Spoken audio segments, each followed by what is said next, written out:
So the main advantage with using a DSLR in video capture is large sensor, low light, great depth of field, interchangeable lenses, gives you great, creative flexibility.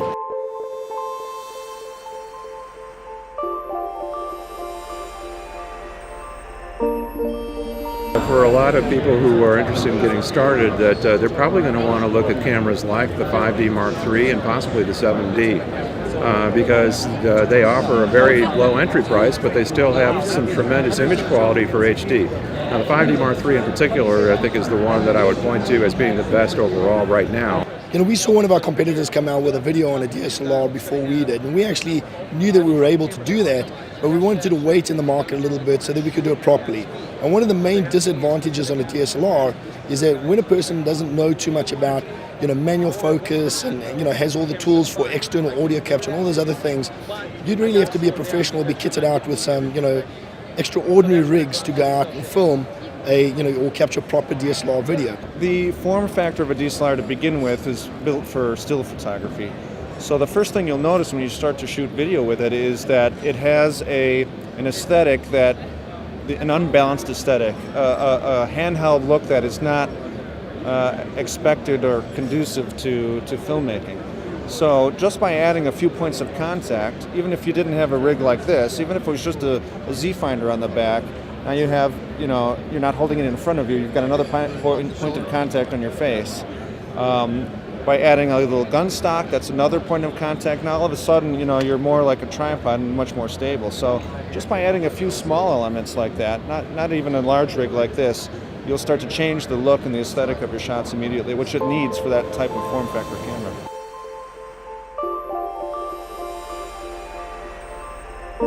The mirror has to lift up out of the way of the sensor in order to capture the video. But by the mirror moving up, two things really happen.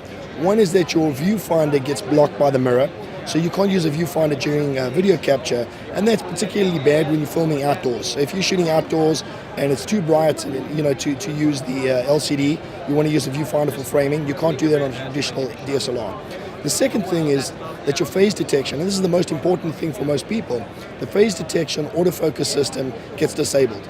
Now when the mirror is down, it reflects light through the viewfinder, but it also reflects light to a phase detection AF system, and that's what makes a DSLR so special. It can focus extremely fast. Phase detection means the camera knows what direction it needs to focus and how far it needs to go into focus. As soon as that mirror lifts up on a traditional DSLR, it has to resort to either no autofocus, and you have to be manual focus only, or it has to resort to contrast detect, where the camera has to search for its point of focus. So you get that zoom back, forward, until it actually fixes on a focus. So those are the real downsides, unless you really know what you're doing. So a lot of the filmmakers that you see out there shooting video, they have maybe a DP that's shooting with somebody who's pulling focus separately, or they have a fixed focus shot where they're shooting wide open, fixed focus. So you really have to know what you're doing in order to shoot in a traditional DSLR.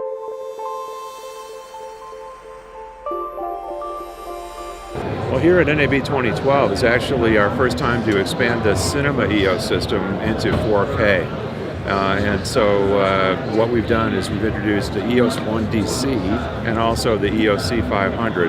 Now those are two different kinds of cameras. The 1DC is basically the big brother of the 1DX, using the same body and with all the same still imaging capabilities, but much more advanced video. So the 1DC, for example, will do 4K, 24 frames per second, motion JPEG, 8-bit 422, direct to a CF card in the camera. We also have on full HD, 1080p up to 60 frames per second. If you shoot the full width of the sensor, there's also a Super 35 crop option, which will go up to 30 frames per second and give you a tighter shot. Also, it's more compatible with our cinema zoom lenses because of that.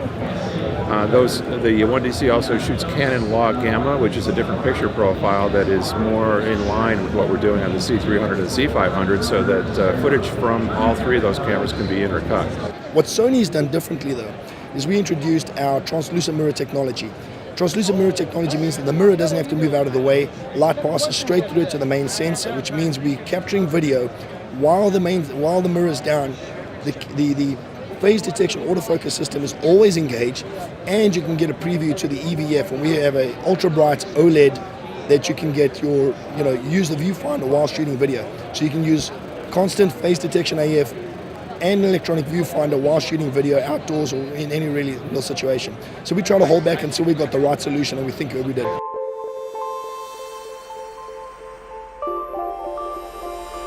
Well, some of that depends on what your feature requires in shots.